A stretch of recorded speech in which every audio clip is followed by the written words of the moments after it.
All right, let's get Right, started. we're both recording. So, how lovely to see you, the lovely Sherry Div Band. How are you doing, Sherry?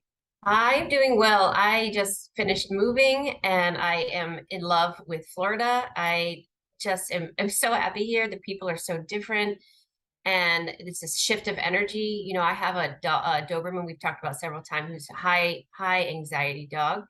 And like he's completely different here. It's like the energy's shifted and he's just more calm and relaxed and it's a different environment. So I'm really happy to be here. It's been a stressful 3 weeks getting settled and I've had to push back so many appointments and I haven't been able to work much, but I'm getting back into it now and I'm feeling much more balanced these days. So yeah, I'm doing well. How That's about you? fantastic. It's absolutely fantastic. I'm doing really well. And I love the way that you brought up that you've noticed how it shifted your dog's energy, because we see this so much. And this is why our dogs, our children, what we're attracting in our life is such a good reflection back for where we're at. And that fits so well in what we're going to be talking about today. We're beginning to be talking about why frequency really matters and bringing karma into it and everything, aren't we? Absolutely. Yeah. Do you So, want me to get started? yeah, talk me through. Now, why is this such a hot topic for you at the moment? I wanted to talk about it today, Catherine, because I've heard a few people talking about it in a public platform, saying that it's BS and it's not real, and raise your vibration is nothing, is not important. And I absolutely disagree. And I want to talk about today why that is, because it absolutely does matter. And I know it seems like a Hallmark affirmation that everyone keeps saying. Now we see them on t-shirts and those little boxes that you could put on your home for decoration.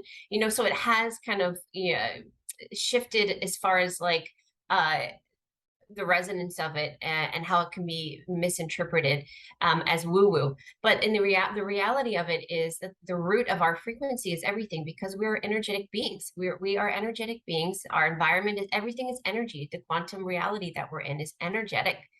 And so our vibration is oscillating constantly every single day based on our emotions. That's what makes human beings so unique and so different than other beings, which is why we're so attracted to, they're so attracted to us and what we're doing, because we have the ability to experience a wide spectrum of emotions. And that's why souls want to come here, because they want to experience what it is like to be sad, or to experience challenges in your life, and have severe joy. But then and it's not bad to be upset. It's not it's okay to be sad, it's okay to be upset, it's okay to be mad. It's part of our human emotional process, and each of those emotions has a vibration attached to it. So when you're in fear, it's the lowest. Fear, shame, guilt are the lowest vibration. I mean, you can measure it. There are machines now, biofrequency machines, that can actually measure the frequency. So there is a science to it, but energy healers like myself and many others out there can also measure it, put a measurement to it as well. In density, we could feel it. Yeah. It's very dense, it's very heavy. You can actually manipulate it and move it through someone's energy field, so that you can feel it, and there's a measurement to it. And when you're in a low vibration of fear, anger, whatever it is, what happens is your physical body becomes disbalanced and you are off in alignment. And then the chakras, our beautiful chakras that connect the physical body with the energetic body, the light body, and it's the pathway of the in between the two, which is really important, because we are metaphysical spiritual beings, but we are also physical and we have a body. So the two have to interact. And that's how the chakras do that for us. And it helps regulate and balance. Of course, our hormones and physiology plays a role in that, but it's all energy at the root. So when the energy is off and you're in a low vibration, the chakras aren't working that appropriately and the energy is not flowing. And now the physical body has to reacts to that. There's a physical manifestation. So you start having stomach aches, you start having bowel issues, you start having headaches, depending on where the energy is in the body. And so it's absolutely important to understand that your frequency is relevant, because your frequency gives off a vibration. So if you're in a beautiful frequency of faith and joy, your vibration that you give off, others will feel. that resonance of faith and joy, which is very high vibrational. So that's why people who come into contact with somebody and they instantly feel warm and invited and secure and loved with somebody, they just feel love. You know, like you, when you go to an animal, a puppy, oh my God, there's no better example than holding a little baby puppy. It's like pure love vibration, right? That's the resonance that they're in. And when a human being is in a resonance of love, joy, and higher vibration, excuse me, the chakras are working appropriately and the physical body is physiologically working appropriately and everything is in alignment. And what your vibration, what you're vibrating out is also what we attract. So it's all relevant because our vibration not only has to do with our physical wellness, has to do with our emotional wellness, our mindset, but also what we attract. So when we're saying raise your vibration, it's not some woo-woo Hallmark card. This is very important right now because the ascension, in my belief, now everybody has their own opinions. Nobody's right or wrong. It's all about perception, right? So in my world, in my reality, in my perception, I believe the ascension is about each person in this planet reclaiming their power by way of understanding or understanding how the body interacts with energy and it's all related and how you can control it and recognize and reclaim your power. And so raising your frequency is extremely important in this ascension right now because the higher frequency you are, the more likely you are to attract experiences and relationships and people that are in an equal, somewhat equal resonance to you as well. And you're going to be in more better physical health, mental, emotional stability, and you'll be able to have a better connection to your intuition, which is what I talk about quite frequently is how to connect to your intuition, raise your vibration, because everything else will fall into place. So I wanted to, we can get more into that, but that's kind of how I wanted to start today. So people understand what does it mean to raise your vibration and how do you do it? And there are a lot of different ways, but the root of the principle of it is how I explained. Yeah, it's such an important subject, and we're going to go through some specific examples for people today.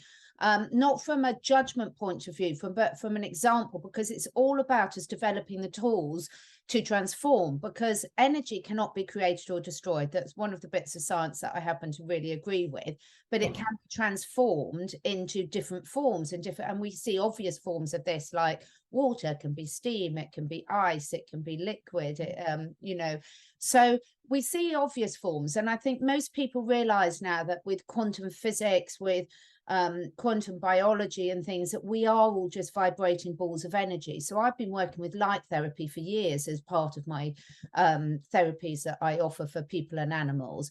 And, you know, physically, certain diseases cannot thrive below certain, above certain vibrational rates of your cells. And that's just been proven time and time again. That might not be out in mainstream because certain people don't want us to know this. But one of the reasons we were so passionate about having this conversation today is to help empower people to be really honest with themselves about where they're at, because you mentioned so many important things there. And one which I think is so critical is we all have our own lens and filter that we put all information through. But we all know at the simplest level, we know the people that we want to connect with that uplift us, and we know the people that don't uplift us, and we might find our energy levels or mood falling. And that in its simplest form, you know, animals know this so well. Animals are amazing. They know when a thunderstorm's coming, they know when a tsunami's coming, they can pick up the vibration of where a person's at. You know, we all know our animals know when we're sad, when we're happy, and they'll react accordingly. But one of the things I think, I was just speaking with Shanti and Mornay about this, is that we can't sort of have it two ways. A lot of people who are listening to conversations like this, I think, are quite well aware that we are all creating our own reality, but we can't pick and choose which bits of the reality we're creating. We're creating all of our reality. So if we're feeling triggered or upset or in lack about something, we've got to look at ourselves for that, not outside ourselves. And we're so programmed to look outside ourselves of something else or someone else has caused it, that is the biggest distraction, because it stops us looking inside. Yeah, absolutely. You know, and another important element to this conversation, Catherine, is our perception can also change based on our vibration. And we have all heard the term hindsight's 2020. You know, when you're really upset and in the heat of an argument, you're going to say, feel, and do things that you wouldn't normally do, or you might not be thinking more clearly than you could if you just calm down and come back later and you're like, gosh, I don't even know what I was so upset about. Because the heat of an argument has to do with the vibration that you're in that moment, and it's very limiting, it's restricting, and it's like you have tunnel vision. So when you calm down and you're at least in a balanced state, if not higher, maybe you've had some time to relax, you breathe it out and you're like, "Oh, okay, I'm okay now." Then you realize that, oh wow, I think that maybe perhaps I overreacted, or I misjudged this person, or whatever the situation may be. You know, and one of the most enlightening, liberating, whatever word you want to use, experience a human can have is when they can admit that they've done something wrong, or perhaps they misinterpreted something. And I think that it's a very humbling experience. And I'm the first to tell everybody, you know, I'm constantly telling my children, oh, mom's wrong, sorry, you know, like I'm always like, sorry, you know, I thought I was right and you guys proved me wrong. And you know, that's all about the human experience. And I think that it's happening for a lot of people right now in their reality, is they're realizing as they shift vibration, their perspective is also shifting, and they're looking at things a little bit differently than they did before. And that's an important part of our growth and the transformation. I think it's so important, and animals don't find it difficult to say sorry at all. I mean, I watch my animals from all species interacting all the time. Talking of which, I've got a little video to put up later on over the weekend of my guinea pigs. Talk about any animal being in pure love vibration. Guinea pigs have got it down to a key. They're just adorable in every possible way. But animals, if they overstep the mark, they'll go up and either sort of submit or say sorry in their own body language way and vibration. And it's so easy, then it's done, dusted. There's no grudge, then it's all left. And I think one of the things at the moment is it's okay to realize that we're all being triggered by lots of different things. We've all got a lot of frustrations. We've all got a lot of don't know what to do about these things. We might say or react in ways that we don't like, but the beauty is to have time to reflect on it, and ideally before you react. But if you have reacted, that's okay. You can still, it's never too late to say sorry, or to look at it from a different mindset or from a different point of view, or sort of say, okay, what response was I expecting to get out of that? Because it's so important that we all continue to learn and evolve, and sort of think, what we put out there is what we're going to get back. You know, karma means action. In its literal translation, apparently it means action. And, you know, you will get, when we talk about karma, you can have good or bad karma in your life, and it comes from many, many, many layers. But the point is it's your actions will always have a reaction to them. And it's only yours. It's your karma, your actions, your reaction back at it. That's so important, Catherine. You're so right, because my reaction to it is my karma, and your reaction to it is your karma.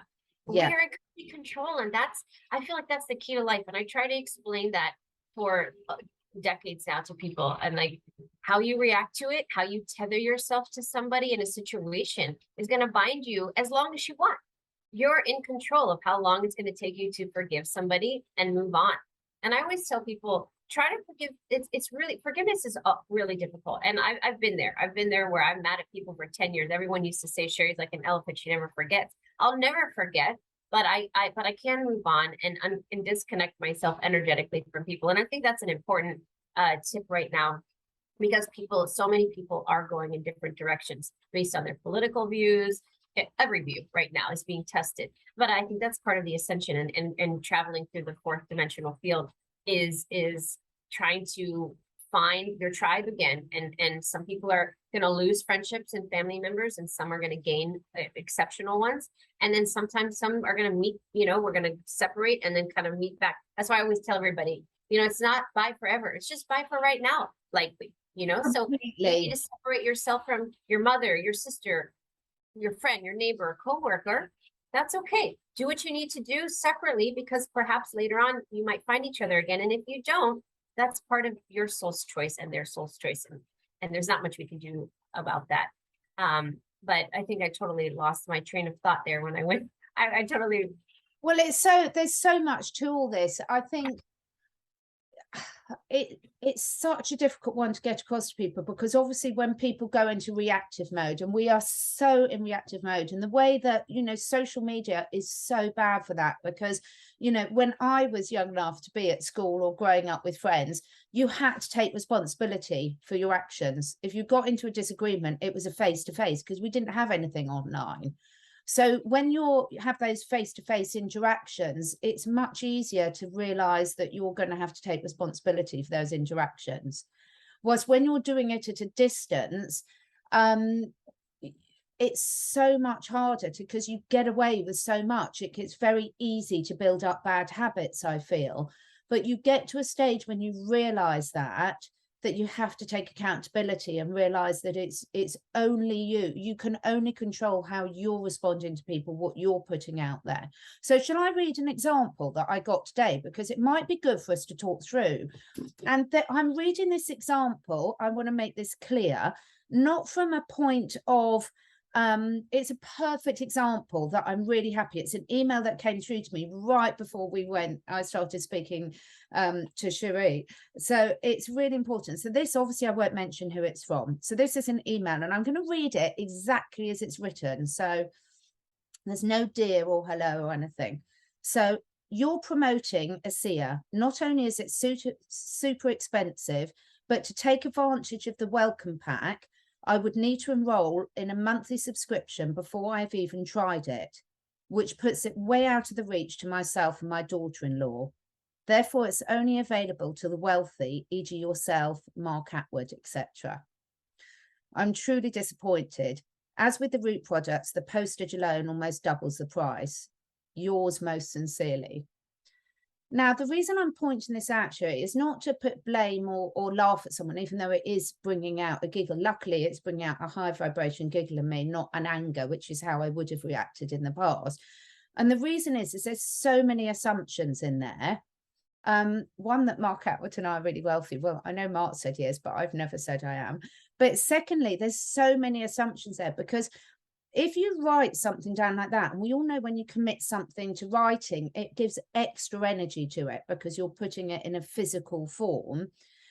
It's like there isn't really a high vibe response that could necessarily come back from that. But what I'd like to say is, if someone's feeling that, and I can understand the frustration, so many people are feeling the pinch financially at the moment. But if someone had written to me like, I'm really interested in this, but I'm struggling how to afford it. Can you help me come up with any solutions? Is there any suggestions? Is a completely different energy, and you would get a different response back. Because it's so funny, because I'm a holistic health practitioner. I help people provide solutions in all ways, and some of those solutions are free, some aren't. So if I'm only promoting stuff that I personally use myself and my family day in, day out, and know really works. So if I think something's good, I'm going to share it with people. But that doesn't mean everyone has access. Not everyone's got a computer to watch YouTube. You know, we're all in different situations. And I just thought that was just a perfect example of putting something out in a certain vibration, and what are you expecting to get back from that? Yeah, absolutely. It's clear that the person is in a vibration of frustration, and envy a little bit, and envious of those that can afford it. And like you said, people are going to promote products right now that not everybody can afford. I take ASEA as well, and I had to take a break over the summer because I knew my finances couldn't accommodate it with the move and all the endless unexpected things that pop up when you're moving to a new home. And so I took a break from it, and I just redid my subscription. So it's all about what you can budget in for. And if someone contacts you in a vibration of at least balance and saying, gosh, I love these products. I hear such great things about them. I can't really afford it right now. Do you know, and like you said, is there another are there other ways to get it? Or, perhaps she does the smaller packages. It's all about how our energy and what we're giving off. Because when you give off an email of, and I get emails like that and posts on comments on my on videos that people are being triggered left and right, and it's all about how we handle those triggers.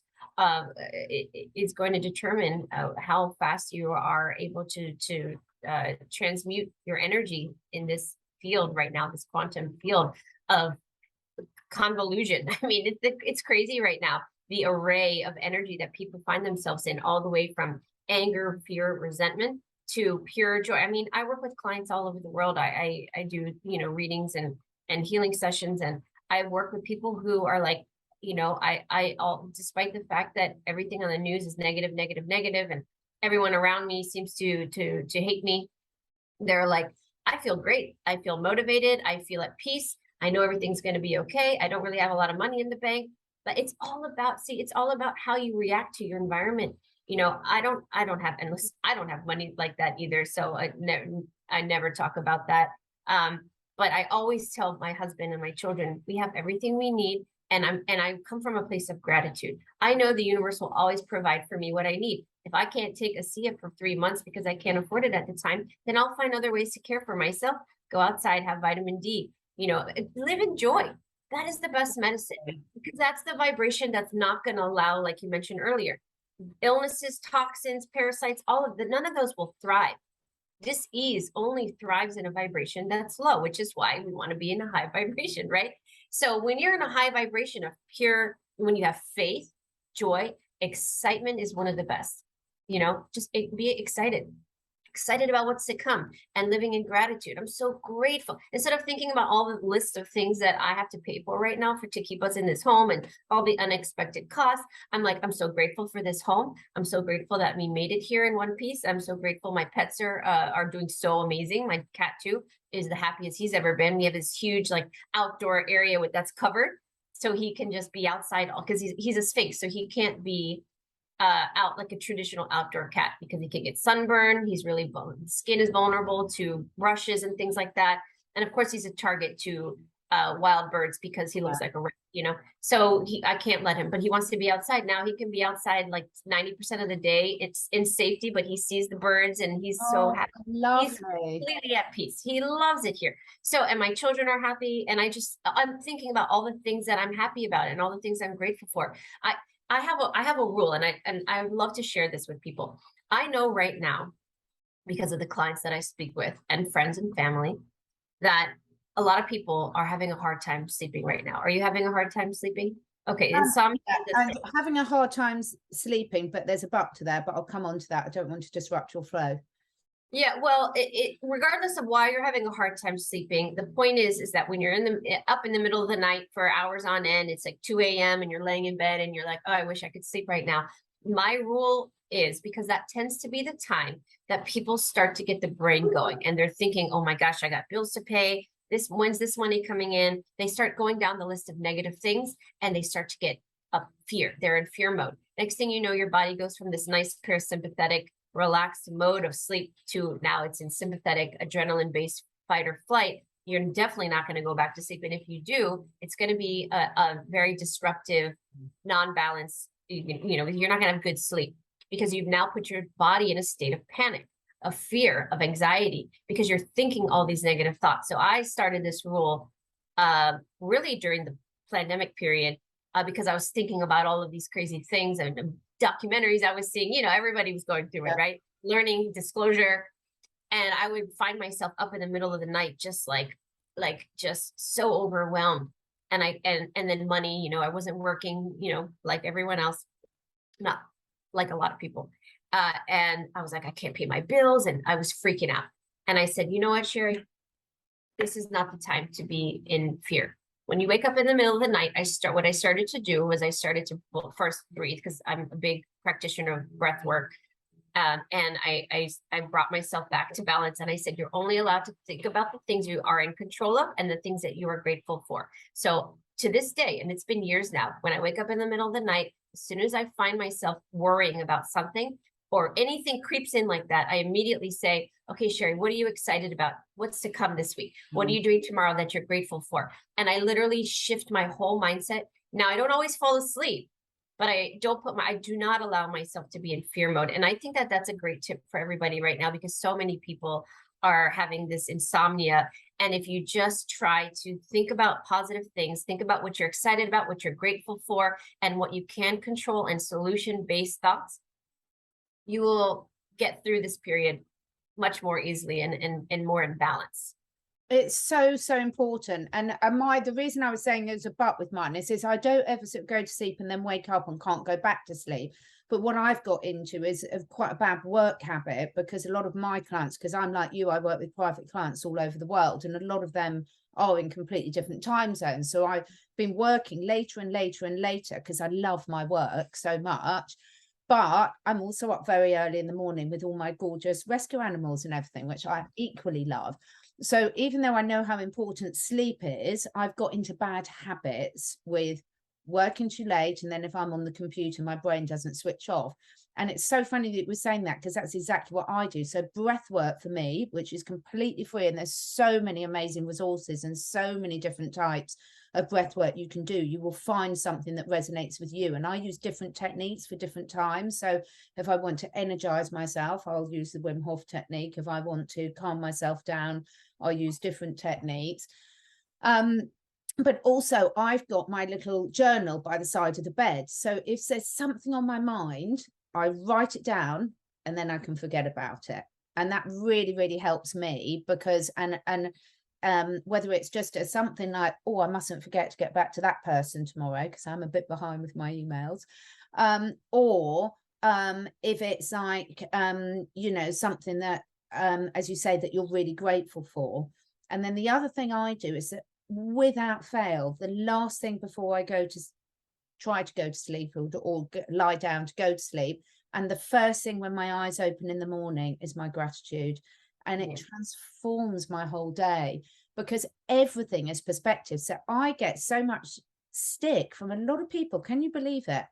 For me, I can't believe it, because it's if someone had said to me when I was a little child that I'd wake up in the morning and I'd have 2 ponies, dogs, cats, and guinea pigs, I'd have thought, like, this is everything off my dream board come true. But so many people say to me, oh, it's ridiculous, you've got so many animals, it's such a tie, you can't do this, you can't do that. And I'm like, it's heaven for me. It's absolute heaven. The first thing I do when I get up in the morning is go out and see all my animals. So it's all perspective. It can be a tie and a drain and a nightmare, or it can be your idea of heaven. You choose. Exactly. That's the whole purpose of why we come here. It's our soul's journey. And we can never, one of the biggest mistakes that I've found, and it started when I work a lot with parents and children. Yeah. And the biggest mistake that parents make, and anyone, this is across the board. You can never judge somebody based on what you would do in a situation. It's irrelevant. It's absolutely irrelevant. And you know what? I love my husband to death, but he does this all the time. He's like, oh, that person, if it was me, I would have done this. And I said, so what? They're not you, like, it doesn't matter. So we have to allow people to make their choices based on their vibration, their wisdom, how many lives they've had, and this collection, their thoughts, their emotions. I mean, it's a beautiful energy that's unique to every person on this planet. So someone can look at you and be like, oh, Catherine, they're thinking about all the things that you have to do and take care of your pets, and you can't just pick up and travel around the world and this and that. And you're thinking, well, this is heaven for me. I love this, right? And I think that there's an example of that, but people do it all the time. It's very judgmental to some degree in some cases, because people constantly are like, well, if it was me, I would have done this. We have to stop. We have to stop doing it. And people, even me, I'll catch myself thinking it, but I don't say it out loud. And then I'm like, you know what? It's their journey. And that's hard to do that with your children, because we think we know best, but we actually don't always know best what's right for our children. And I was a young mom when I had my first son. To me, I felt young. There are women that have children way younger, but at 23, I was a baby. Okay, I could barely take care of myself. I just graduated college. I had no money. My husband and I weren't married at the time, and like, whoa, I didn't know what I was doing. And you grow up real quickly, though, when you're responsible for another life. But my children have taught me so this is my experience. my children have taught me the most in this world. And every single one teaches me more and more about life, about myself, about things that I need to change, and also to get us there, our children. And I'm not just discounting people who don't have children. People also have other people that come into their life to teach them in the same way a child can, where they just happen to pop into your life as a brief acquaintance, a neighbor, a family member, or even a mentor, right? So there's a varying degrees to that. And that's what the human experience is about. It's about allowing people to come in and perhaps maybe test your views, test your boundaries, and it's how we react to it, and it's how we learn and how we evolve as a collective. And we have to stop judging people, though. You know, you give them the information and say, you know, if it was me, I might have done this. Okay, great. Now let them figure out if they would like to do what you would have done. Maybe it doesn't work for them.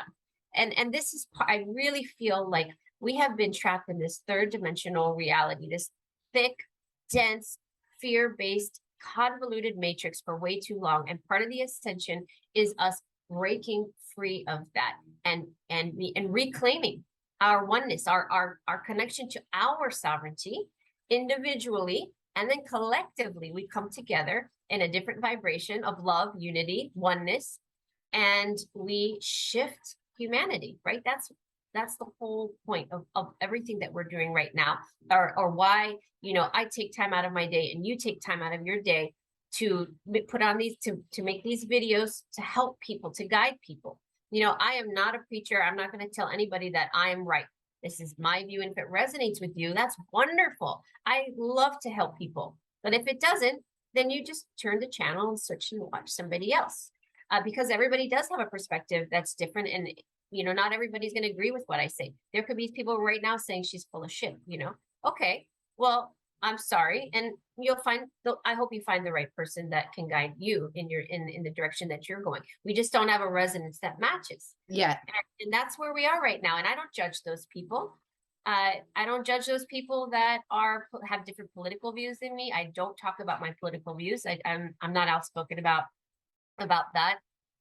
But just about everything else, I really don't care what anybody else feels or how they operate their life, as long as we can communicate with kindness and respect for other people. That's I believe that's what the children and the animals are trying to teach us. I so agree with all of that and respect. And there's been so many examples very, very recently with friends that I've got, and my online friends I'm talking about at the moment, because it's relevant, where we've got very, very different viewpoints about certain situations and things, but it hasn't affected our friendship at all, because it's respecting and understanding that they are completely entitled to their viewpoint. And it's wonderful. For me, it's wonderful to see people when they're acting in their authentic self. And so long as, you know, when it's pretty obvious when people are acting in their, well, it is to me, I think, I have got it wrong. Don't me, I've got it wrong. But each time I get it wrong, I learn from it. And the difference is now I can laugh at it. So the last few years of all this disclosure and things have been amazing for me, because it has really been in my face where my judgments are. Because I do have strong opinions about things, but I'm very open to changing my opinion. And I have done on numerous occasions, often completely the opposite direction, because suddenly I've got a different level of awareness. You know, when you're talking about listening to people, if you're listening to anything, you're searching for something. Otherwise, you wouldn't be switching YouTube on, or the radio, or a podcast, or the TV, whatever your chosen method, even picking up a book. Whenever we do things like that, it's because there's something inside us is looking for something. And there's some people that I will really, really resonate with and listen to. And then I'll sort of move on from them. Doesn't mean I don't like them, or I'm throwing out all the stuff and how they've got me to another stage of myself and knowing and understanding myself. And then I might not listen to them for 5 years. And then I might come back in to listen to again, because then I'm hearing it from a different place, because I'm at a very different place. And you go through these yo-yos, and that's exactly what you were saying earlier about people coming and going from your life. It's not necessarily forever at all. It might be, it might not be, and we don't know, because who of us know who we're going to be as an individuals in a week, let alone a year's time. Right. I certainly don't with me. Yeah. Yeah. I mean, I look back at myself 5, 10, 15 years ago, and I'm like, whoa, people who knew me back then would not recognize me now. And it's all about, and it's okay. It's all about transformation. And you see who you're still talking to and communicating with all those years later that are still in your life, and those that kind of came in and came out. That's part of the growth. And that's the hardest part. That's one of the challenging things that I think people are having right now, with this whole ascension process, the awakening, whatever you want to call it. There's so many titles uh, that all mean the same thing.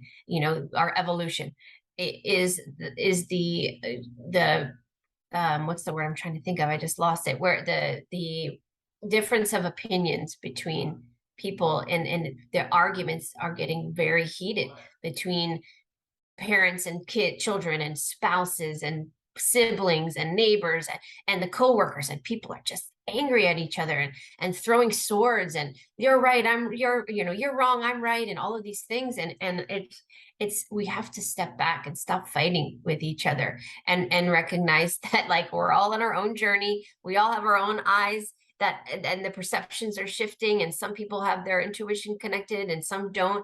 And no right, there's no right or wrong, and nobody knows the full story. I certainly don't. And anybody out there on these interviews that's saying that they know anything with certainty, I think that's a red flag, because they don't. And channeling right now, we talked about this right before this conversation. Channeling is really is oh, what's the right word, Catherine? It's Challenging. It's very challenging because there isn't, just like you said, that there is no certainty in all of this, and it's all a lesson because we've all got the ability to channel. We're all doing it at a subconscious level all the time, and sometimes we're more tuned in with that than others, and some people have perfected the art a lot more, or have a natural inclination to pick up the information easier. But you don't know whether that information you're getting is right. It's right for you and it's real for you, but you, even if you're channeling, you're still putting it through your filter, which will absolutely. change it. So we could both, you and I could both be channeling from exactly the same source. So like when I do the animal communication, it's a perfect example. When I do the animal communication, I'm picking up, call it telepathic thoughts and feelings from the animal. But for me to then communicate with the human, I have to put it through my human filter. So if you and I were communicating with the same animal, we'd express what we were picking up differently. But not only that, the animal would tell us different things based on our individual personalities and our expertise and our ability to translate what they want to say. I mean, I've got some really, really good friends, and there might be some friends that I might talk to about relationship issues, some friends I might talk to about work or financial issues. You've got different resonances, even with people you're really close to. Yeah, you're so right, and it's all about interpretation. Mm. I do soul readings, and there's a million other people out there that do soul readings and energy healing. So I'll work with a client, and and it has to go through. So I work telepathically. When I do a session with somebody, I communicate with their higher self, and then I also call in, a spirit guide, an angel, or a soul family member from wherever they're from. And then I always say for their highest good, and I have very thick protection practices. But again, I get it. The way I get it, receive information is visuals, flashes, telepathic communication that comes through as thoughts. Sometimes it's audible. Sometimes, I mean, there's so many different varieties. My little human brain then, and sometimes I tell my clients, oh my God, I'm so overwhelmed. I have to like process it and then tell the person in a way that makes sense to them. And half the time I'm like, I don't even know really what this means. So then my conscious mind, the cognitive side, the analytical part of me has to, sometimes I'm like, okay, I think this might be what it means, but who am I to interpret that? It might be different. Like you said, it's so difficult right now to discern 100%, because we are, and my vibrate, like, if I'm feeling ill or I'm really wiped, like I had to cancel a bunch of appointments the last few weeks. I mean, sure, I could find a corner in my house to do a session, but I was so tired.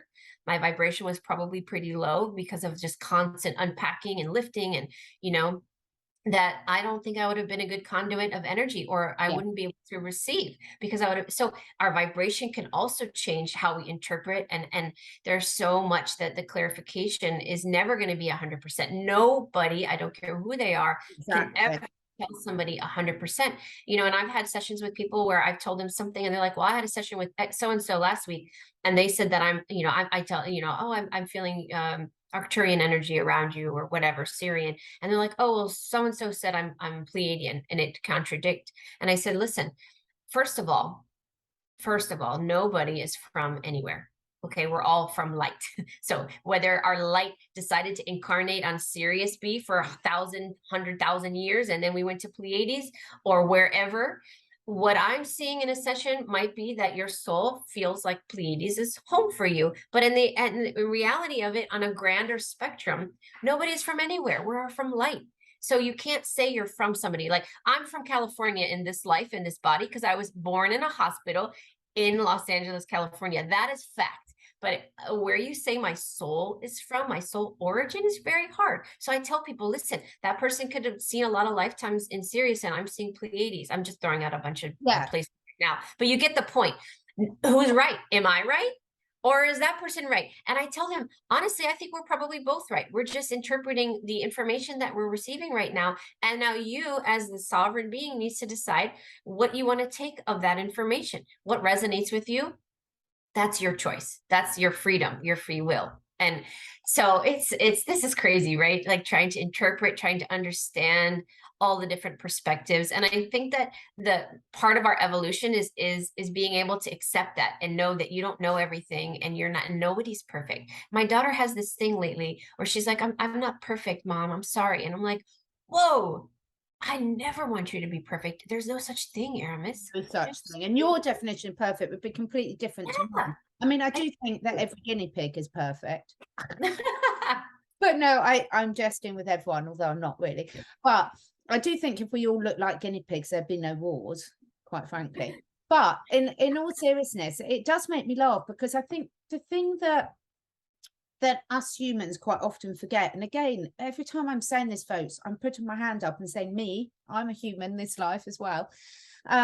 But is the integration time. So, we take on energy, information in all forms, and information is just energy, but then we have to integrate it. And quite often at the moment, particularly of the last few years, anyone who's watching you or I speak, we've all been taking on so much information, but we haven't necessarily had any integration time, because it's constantly coming at us and everything. And that does get overwhelming for your mind, body, and spirit. And therefore, it's sort of almost like keeping you in a permanent state of adrenaline, a permanent flight or flight response, because the whole point is you do need those downtimes to integrate, incorporate what you need to know, get rid of what you don't need to know, etc.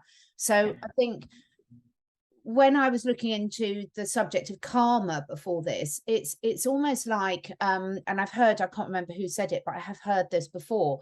It's like a lot of animals molt their fur or shed their skin at certain times, and that's because they're ready for their next stage of growth, and they're getting rid of the old. It's like the trees getting rid of their leaves every winter if they're a deciduous tree. This allowing ourselves time to take on board the nutrients, the information, the energy, we've got to remember to shed what no longer serves us as well, because if not, there's a blockage there in your system. Yes. Yes, absolutely. And I think that humans can tie it into the seasons, because I absolutely agree with what you're saying. That's why springtime is about new beginnings. It's like our transformation. So it's the time of year, which our New Year should be in spring, and we know why it's not. But that's our opportunity to rebirth ourselves, create new ideas, to shed the old, and be okay with transformation. And then, summer is about action. So now we put our transformation into action, and we actually do, and it's time to do things. And then in the fall, we kind of slow down and we start to reflect. Okay, how did that work out for me? What can I do better? What can I do worse? What are you grateful for? And then winter is a time of rest. and you give yourself some time to kind of recluse a little bit, and it's okay to be the hermit and introvert a little bit and just take care of yourself, in preparation for springtime to come around again, and you to do it all over again. So I believe that, not everybody has those 4 seasons depending on where they live, but it's the idea of it, Yeah. and that's our opportunity to continuously evolve, and it's okay to change. Some people are so rigid and stuck in their ways, and they think it's not a good thing to change, when in actuality, I believe it's a wonderful transformation of the human race to be able to say, I don't really like that food anymore, I don't really like that activity anymore, I really like this now, and we kind of gravitate into something different. And I believe that that's what we're where we're moving into, and that's what I'm trying to create with this children's schools. To pivot for just a second, is giving children the opportunity from a young age to recognize that, and to create experiences for them that allow them to dabble into different things and find what they like, and then really concentrate on that, and really pick and choose, as opposed to how things are designed right now, where everybody has to do the same thing, and even if they don't want to, that's why so many children act out. Now, there are a lot of children out there that do exceptionally well in this Mm. current education system, and thrive, and are just wonderful in it, and that's good for them, and I'm glad that they're able to do that. But in the reality of it, there are a lot that are struggling, and the resources are not provided for those children, and they're looked at as their problems. They categorize them or label them as the spectrum kids, and so on and so forth.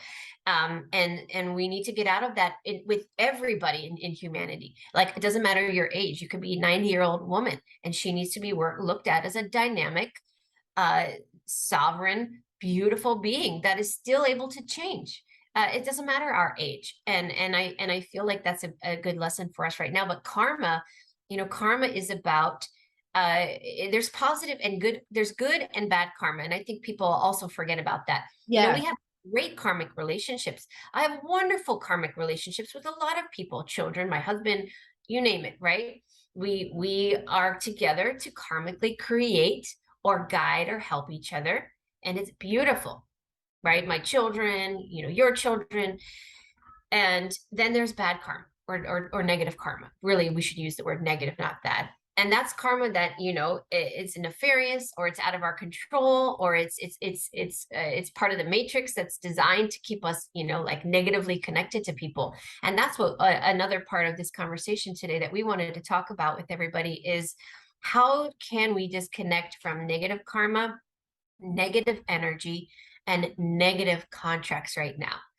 Because this is really, really important. And I believe, and I have been guided over the last, decades of work, in my own transformation, in my own learning process, that I used to believe, and that's how I was taught by previous mentors. Again, no right or wrong. It's just the time period, I believe, of the collective, right? That things needed to be like this long process, where in order to heal, you needed to do this 20-step thing, and it had to go in this order, and it's very strategic, and you had to do it a certain way, and it was really, and oh no, you can't heal in that short of a period, it's going to take you years, it took me 10 years, no way can you do it sooner than that. And now I work with clients, and I'm like, listen, I took the long route because I believed that I needed to, and now I'm teaching people in my classes, my workshops, my sessions, it doesn't have to be that way. I believe we are ready for instant healing, and Yeah. it doesn't, all about our intention. People, need to understand that our intention is our superpower. It is the most important thing, because our body reacts to what our mind tells it. That is also scientifically proven. So if our intention is, I no longer, consent to these negative relationships, negative karma, negative energetic, ties to certain people, you can cut it. We have control to do that. You don't need to spend thousands of dollars and work with these world renowned people, that you have to wait 3 years to get in with. Like, you could do this right now all by yourself. It doesn't cost a one penny. You sit in your room, you create a safe space for yourself, you ask for protection, you protect yourself with whatever you like to use for protection, whether it's, copal, palo santo, crystals, candles, you have, pendants, whatever. Everybody has their thing, and nothing is right, nothing is wrong. It's all in your intention. If your intention is you're protected and Exactly. you're in a gold bubble of light, well, gosh darn it, you are. There's nobody out there that can tell you you're not. You put a crystal grid around your home, you have a crystal grid around your home. I call on the animal kingdom protect me, and I do it all the time. I will get into the story because it's out there in some other interview, but I was attacked viciously by this woman who was a mentor of mine, and I didn't see it coming. I really trusted her, and she put all sorts of curses on me, and it was awful. It took me 6 months to get out of this woman's energy, and I had to hire help. I couldn't even do it on my own. And at one point I called the energy of the animal kingdom to protect my home because I could feel her trying to attack us. And I called the animal kingdom because I work with the animal kingdom, as do you, as can anybody if they want. We're not unique in that way. And all of a sudden I closed my eyes and I almost cried, Catherine. I was in my bed. It was like 2 a.m. I was feeling like this woman I could hear this laughter, this horrible screeching laughter. And she was like, oh, you think I can't get in because I did this crystal grid? And oh my God. So the animals, I called the animal kingdom. And next thing you know, I had on my yard elephants, giraffes, rhinos, bears, every animal you could think of. Underneath, I had snakes and all sorts of like underground animals. In the air, I had eagles and hawks and ravens and all sorts of. I was surrounded literally above, below, and surrounding my house. And I just cried, and I could feel it instantly, that this protection. So whatever you guys watching this believe in or call upon, I believe it. It's there. If you believe it, it is. If you ask for it, it comes. And your intention has to be that I no longer consent. And you don't have to say it out loud. You put yourself in a position of power and integrity, and you say, I no longer consent to negative karma in my life, negative relationships, negative contracts. I cut ties with all negative experiences and people in my life that no longer serve my highest good. I always tell people, write this down on a Post-it note. And I no longer consent to anything that does not serve my highest good. If you use the word highest good at the end of every sentence, I only attract those relationships that are of my highest good into my life. I only attract whatever the statement is for my highest good. That's a blanket statement that really encompasses everything that you need, because anything that's of your highest good is going to be a vibration that is at least of balance or higher. Now, of course, we have lessons in our life and we have planned events that are part of our learning experiences that you might say, well, why did this bad thing happen? But I guarantee most people, if they're at a vibration of openness, we have hindsight and we look back and we say, I understand why I went through that, and I'm a better person. I'm more well-rounded now as a result of it. So when you say it's for my highest good, doesn't always mean that you're going to have this beautiful, easy life, no challenges. Otherwise, you wouldn't have incarnated here. Why did you come? Why did you come here? That's the whole point. It is exactly that. And going back to what you were saying, perhaps send me that afterwards, Sherry, and we can both put like a little example under the video, because sometimes if people are listening to this whilst they're driving or running or walking, they're like, what was it? So we'll put a little example that you can adapt to suit your specific needs underneath. But yeah, I think it's really important, and this is why it's always a balance. So it's really useful sometimes to look back. That's why we've all been looking at about what's our real history, what really happened about these things, but we're not meant to stay there. It's like, I don't need to go back to what I was learning in school when I was 5 years old, but when I was 5 years old it might be relevant. And I must say, I'm really pleased that you brought up that for some people the current education does suit them, because that's one thing I found is there's been a huge amount of shaming around it, and everyone is completely unique and everyone's at different stages about how they want to learn and how they don't learn. So absolutely, there's a huge percentage of people that it doesn't suit, but there are some which it does, and they're very happy in that at the moment. And that doesn't mean that they've been brainwashed and they've got what they needed out of it, and they will continue to learn. I mean, I've had so many careers in my life deliberately, which was quite unusual for my generation, because most of my peers that have went into a job for their life and worked their way up, and I've had completely diverse careers. And then when all this happened a few years ago, it was like incredible. It was like, oh my God, now I can see why I needed to know about this, about this, about this, about this. It was amazing. Whereas before I couldn't see a pattern in them at all. And now I really can. So you've got to just think your journey is unique to you. And if something, I spoke about this in another chat the other day, I've got two children, and when they went through school, one of my best friends, her son was in the same class as my son. So they were in the same teaching group and everything. And my son in that particular school, not at the next one, but in that particular school, had a wonderful experience, loved it. And as a consequence, as a parent, because I could see how happy my son was and how well, not how well he was doing performance wise, just as a person and in just happy. And her son, who was at exactly the same school at exactly the same time, had a completely different experience. So if you'd have been to come along to us and say, I'm thinking of sending my child to this school, if you'd just spoken to me, you'd have got one story. If you'd just spoken to her, you'd have got a completely different story. But both were true from our perspective and from our children's perspectives. They were just different because they had a different experience in the same overall environment. And that to me sums up life so beautifully. I think you've just frozen. Sherry's just frozen, so I'll keep talking until she comes back. But that really sums up life perfectly for me, is that you cannot compare your experience to someone else. Both of us and both our children were right in their perception of what they've experienced, but they were very different experiences. So that for me is the overarching lesson for this, is like, we're all going to see the same things going on, and we're all going to have our own experience of that. And sometimes some of the closest ones and family members and friends and loved ones that we're falling out with, sometimes they're not wrong. She'll rejoin in a minute. Everyone's having internet problems at the moment. Now, isn't this interesting? It's really significant. We've all been talking about this being a possibility, and every single person I'm speaking to at the moment, myself included, I've dropped off a few calls, is having internet problems.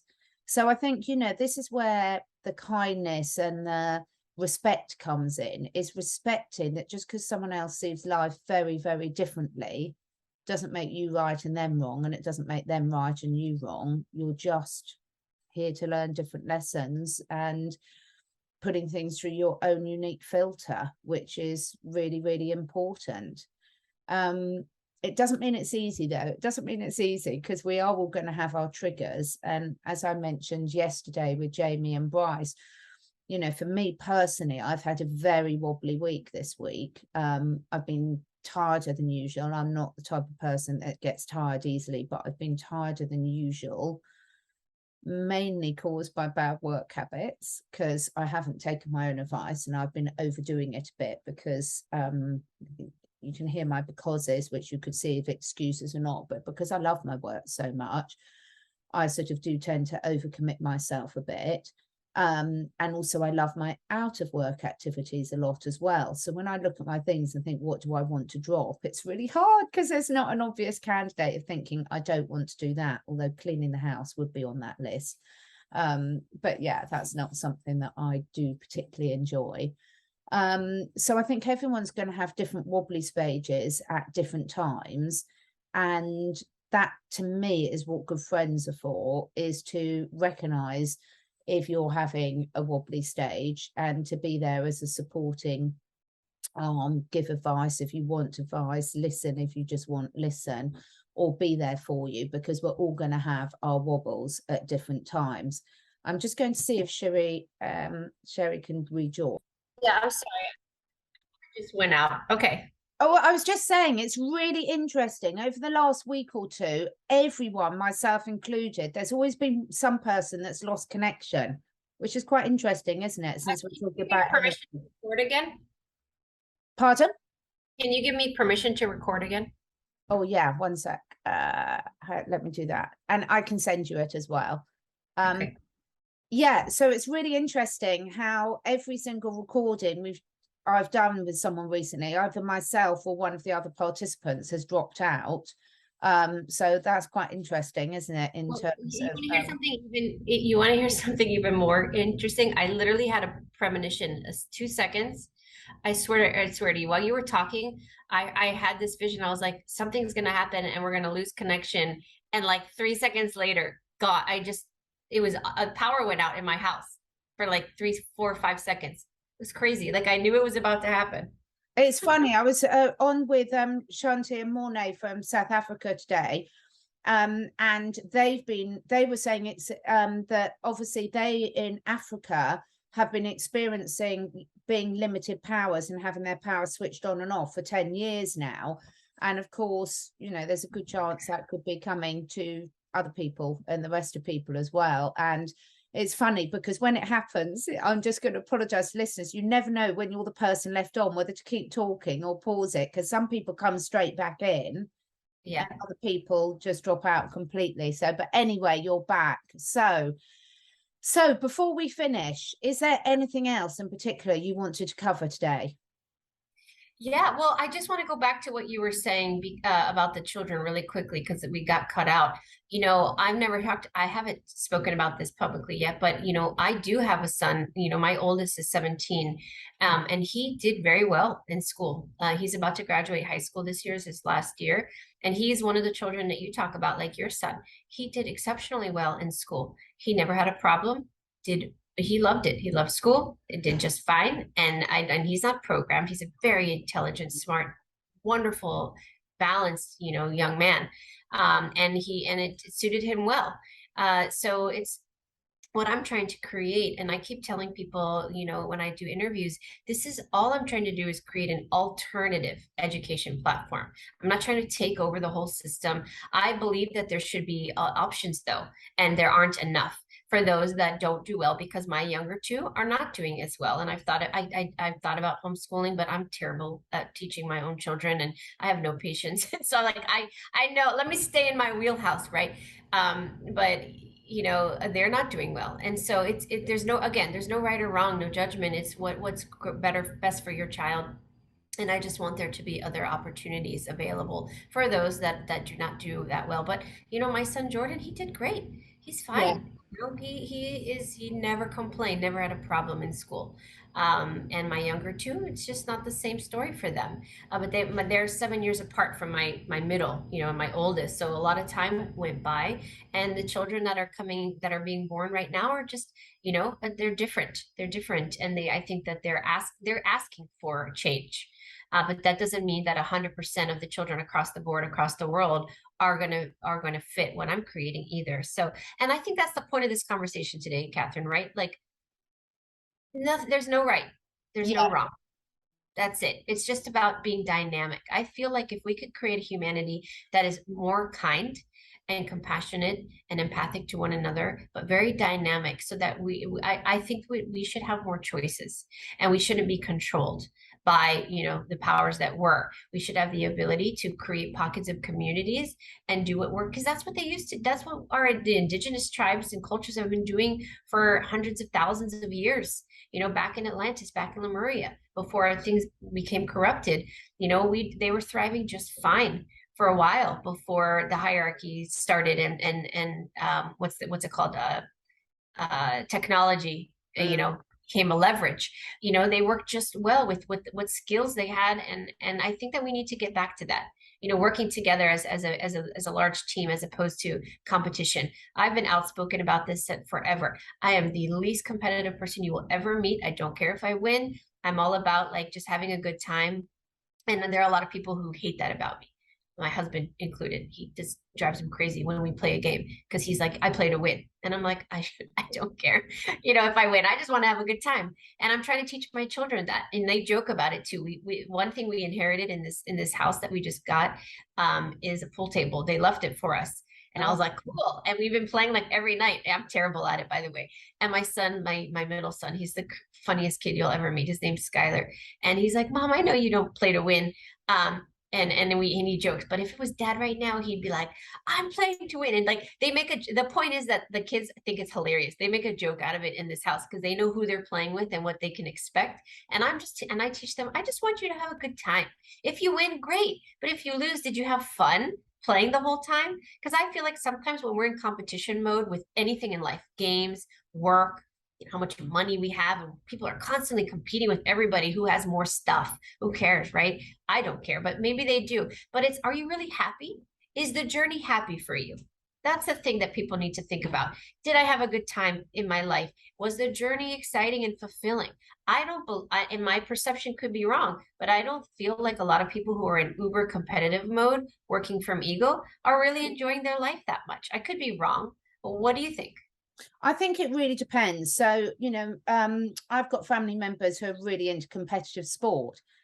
Even Course within is one different. team, you can see some people where it really ruins their day if they don't win, and others are doing it for the love of the feeling Yeah. that they get when they do it. And even when they don't win, they've still had a lot good time and have taken the joy from it. There might be a little bit of disappointment, but that's different from being gutted and winning at all costs. So again, what I've seen is and I understand why you do it. Say if you're in an hour-long conversation, you have to simplify some things to get points across. So I completely get that. It's a bit like, when you're learning to drive, you teach someone that they have to have two hands on the steering wheel and do this. And once you can drive, you go like that. So I get that sometimes it's just simplifying it for simplifying's sake. But I think for me, what really has to go is these assumptions that all competitive sports bad, that all successful people are unhappy, that all that these assumptions are so ridiculous. I know some really happy successful people, and I know some really unhappy successful people. I know some really happy rich people. I know some really Yes. happy poor people. Yeah. It's just about, for me, looking at when I'm working with animals, it's so easy. Every animal is completely unique, and it's easy to look at that. Why we find it so difficult to humans and we lump them all together, for me, it's all due to the language, the fact that our dominant sense that we use to communicate is language, which has taken us away from the energy vibration. So perhaps we should all go mute for a year and see. We might evolve a lot quicker. I don't know. But I just think for me, the overriding thing is to stop this generalization and look at every being, whether it's a tree, a spinach plant, a guinea pig, a human. Look at everyone as an individual and treat them with respect. Yeah. Uh, Hands down. Absolutely. I agree. Oh, Everything else will fall into place. yeah, everything else falls into place. And that's why I just love what you're doing so much, because all of this is just about choice. It's just about choice. And the thing is that's one of the biggest thing that I work when I'm working with animals is how much when we bring an animal into a human environment, we take choice away from them. And as humans, when we are treated like that, we know how stressful it is. So you could be the richest person in the world, but if someone takes your choice away from you, it's incredibly stressful because it's disempowering, it's taking away your sovereignty. And we do that to animals the whole time. And I think when we get back to that little switch that switches inside of all of us, and it will do, it's just at different times when it's right for us to learn that lesson, is when we really realize that everything and everyone is connected, then a lot of these problems all go away. Yeah, yes. And I think that's another big problem with parents treating their children in a disempowering way. You can give your children choices with boundaries.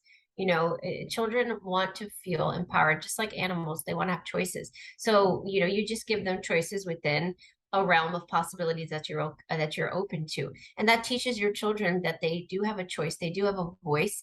It's okay for them to dislike certain things, and they feel like they're a little bit in control. And your child will change when you do that. And it could be the most simple things. Okay, these are the three things that you can have for dinner tonight. These are the three sports that we have the ability to put you in. Sometimes it's financial restrictions. Sometimes there's a lot of variation. But if you give them choices within confines that you and your spouse or whoever you're with or by yourself can create for them, then they feel very, very empowered. And animals as well. It's because when we grow up, if two people either come as a result of being controlled, they either consent and conform, and those are the people that just do everything they're told their whole life, And then there's others that come out and they rebel from it and they want to do exactly the opposite. I was the opposite. I was the rebellion one, meaning like I always had a problem with authority since I was a good kid though. I was nice, respectful, but I always had a problem with people telling me what I had to do. I didn't like people of authority. And I'm not talking about police. I'm talking about, people who took advantage of their authority. I always knew it was wrong. I always was the one that stood up for people who were getting bullied. Now I also got bullied myself, but I always stood up for the kids getting bullied. I didn't like how people would treat other people in such a domineering way or hierarchy. I don't like that. And I think we're trying to move away from that right now. And I think the children and animals, you and I, in our conversations, we always have find a way to bring everything back to children and back to children and animals. I know, right. it's fantastic. It is. They've just got so much to treat us. Oh, you froze again there. So, I've so enjoyed this conversation today. We must do it again. It's fantastic. I'm so happy you're in Florida. It just sounds absolutely right for you guys now. It's just fantastic that you've made that move, and now it's sort of onwards and upwards, isn't it? Just really recreating. Absolutely. That's where we're at right now, and I can't wait for our next conversation. We'll try to plan something for next month or sometime soon. But thank you to everybody watching today. I hope that the tips that we gave you are helpful, and just pulling us out of the negative energy and the negative drama. And we wanted to really put something forward today that was positive, uplifting, and hopefully helpful for everyone today. Absolutely. Thank you so much for anyone that's joined in this with us. We're all we're talking through as it occurs to us, learning alongside everyone, and just really doing it from a place where we want to help and we want to all be, living our best lives possible. So I'm sure we'll be back next month. Thank you so much, and speak soon. Bye, everybody. Bye.